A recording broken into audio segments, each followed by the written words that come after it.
the market may be underestimating a major shift already underway, one that connects global liquidity to India's domestic growth story.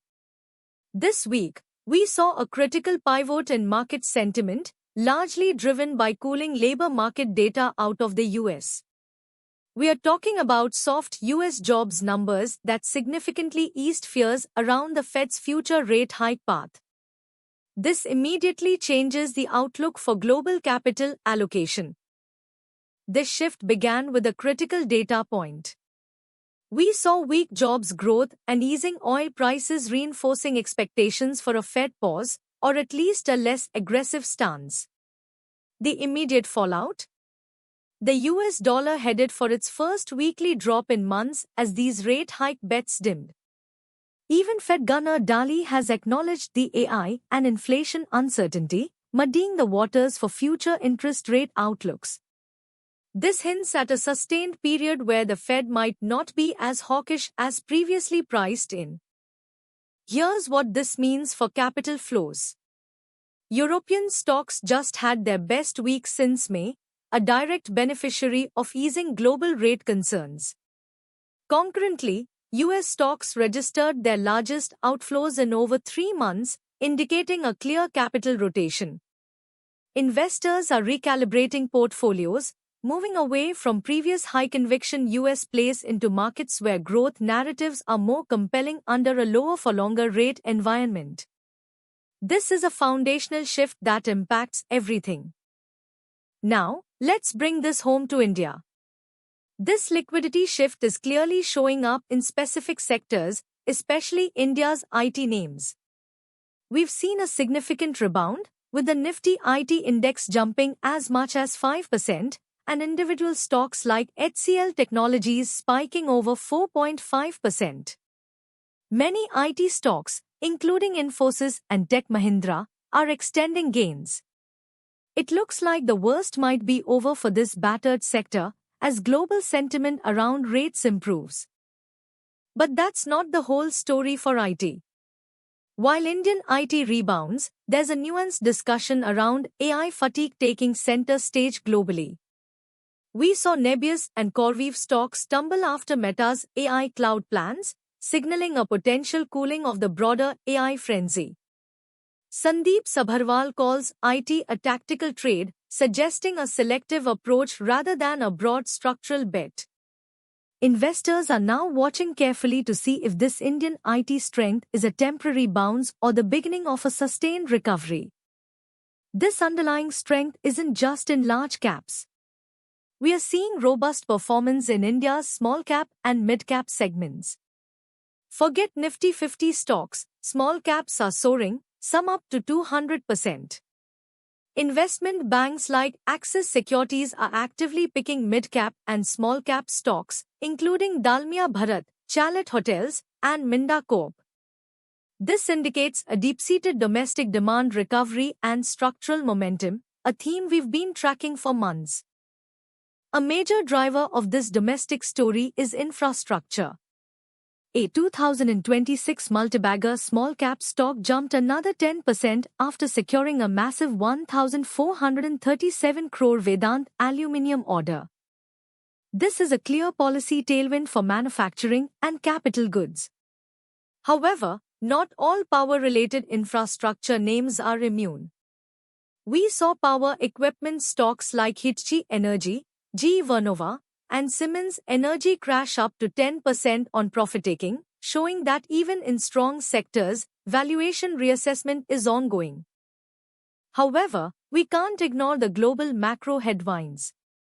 Despite easing Fed fears, geopolitical stability remains fragile. Oman is walking a diplomatic tightrope over Strait of Hormuz fees, creating a blind spot for markets. There's a real concern about unimpeded passage through Hormuz, with China urging calm and a race to rescue 8,000 sailors still stranded.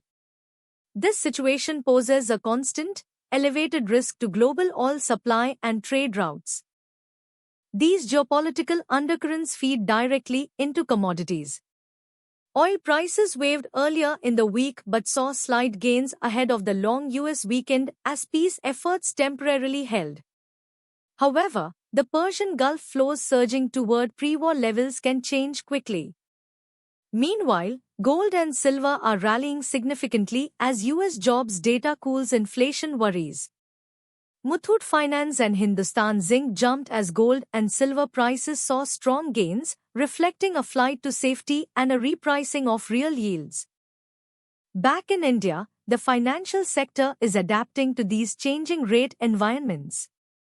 As fixed deposit rates moderate, investment in bonds is emerging as the next destination for fixed-income investors seeking wealth creation.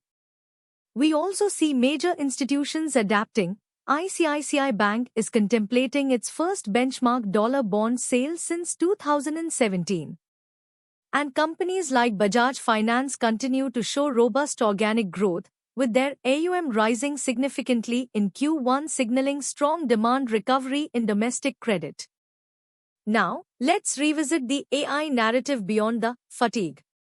Structural development continues relentlessly. NVIDIA, for example, is offering startup customers a chance to swap compute power for revenue share. This is a powerful model. Kuaishou shares jumped significantly after Tencent joined a $2.8 billion raise for its Kling AI subsidiary. Amazon's devices chief, Panos Panay, is also pushing hard on AI gadget integration. So, while market sentiment can waver, the underlying innovation and capital allocation to AI remains robust. So, where are the structural momentum plays now? The Nifty Realty Index gained over 2% this week, reflecting continued demand for housing and commercial spaces. Bajaj Housing Finance shares rallied 5% after their Q1 AUM climbed 24% year-over-year. We are keeping these and names like Cera Sanitaryware and Sumitomo Chemical on breakout watch. They are showing strong relative strength and improving earnings visibility, especially as domestic consumption and infrastructure spending pick up. But not everything is showing a clear path higher. Tesla enters trim consideration after its best delivery quarter still triggered a sell-off, signaling that growth expectations might be stretched and valuations appear elevated. Similarly, PB Fintech shares slid up to 8% after a Temasek arm likely sold over 2% stake via a block deal.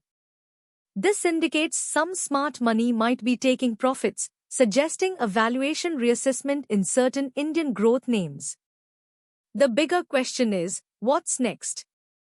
We believe the market is pricing in a sustained period of global liquidity easing, which supports risk assets globally, especially those with strong domestic growth stories. India stands out here. The interplay between shifting global rates and robust local demand for infrastructure, consumption, and financial services will be key. We anticipate continued capital rotation into structurally supported Indian sectors, even as global geopolitical risks persist. To stay ahead of these structural capital rotations and navigate complex market dynamics, make sure to subscribe to SMANI News. We bring you institutional-grade analysis designed for sophisticated investors every week. We'll see you in the next breakdown.